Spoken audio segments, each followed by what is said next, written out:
Alright, so this video is about expressions because in this period I was figuring that I should learn how to do expressions. And there's this thing called the 25 Essential Expressions Challenge, and you can find it on DeviantArt, I think.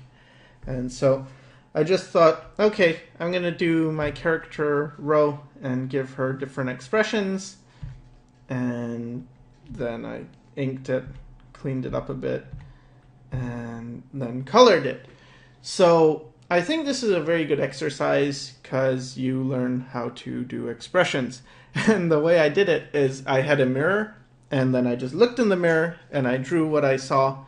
And you have to do a bit of acting as well because clearly I'm not a girl, or maybe it's unclear, but anyway. And so I tried to get in the head of the character when I'm making the expressions, trying to think, okay, how would they make the expressions? And then I make that face. And anyway, I think it's better if I just show you. So here's a video of how I would go about doing expressions. Okay, so here I am, and I'm just drawing. And this is how I do expressions. I basically look in the mirror, and right now I have a camera off to the side of the mirror, but just by a bit. So in the bottom left corner, you see pretty much what I'm seeing in the mirror. It's a little bit different, but close to what I'm seeing. And then blocking my head is the camera that's pointing down towards the paper that I'm drawing on. So when it comes to expressions, you will end up making a lot of stupid faces, funny faces. So you've got to sort of get over the fact that you might look a bit silly when doing this. I certainly looked very silly, and it's hard for me to watch myself in this bottom corner. But anyway, that's just part of it, and you have to get over that. And then I'm also stylizing it, so I'm not drawing it perfectly realistic. I'm converting it into my style. And you can really change this to any character. The most important things, and this works for if you were doing a stick figure as well, like just a very basic, almost like a happy face with eyebrows. The things I would pay attention to that help me translate an expression are the eyebrows, most importantly the eyebrows, and then the mouth is very close second. And those are the two things I would pay most attention to, the eyebrows, and including the eyes, I guess. But the slant of the eyebrows, whether they go down in the middle or how they work, if they have creases, and then the mouth. And then second to that would be, or third to that, tertiary, would be the nose, if the nose is creased, or the lines that you get on the side of the, on the cheeks.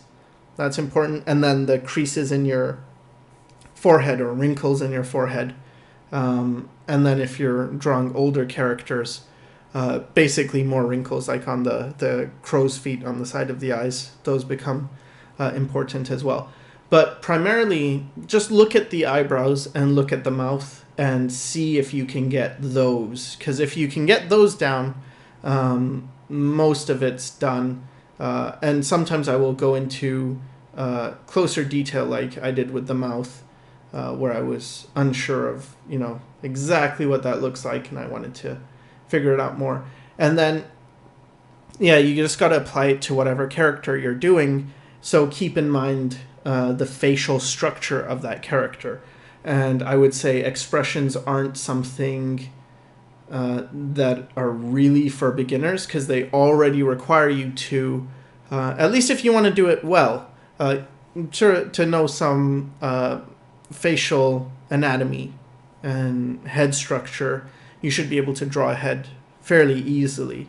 And then you can move on to expressions, and yeah, so pay attention to those things. And also the tilt of the head, because I've noticed this was very common when I was drawing different expressions. I noticed that my head would tilt as well. But I guess that's like not a huge concern, but it is something that happens. Okay, so now I'm going to continue with the rest of the sketches. So I did some figure drawing because I got a bit bored of doing expressions, or not even bored, but I think it's good to break things up when you're studying the same thing over and over again.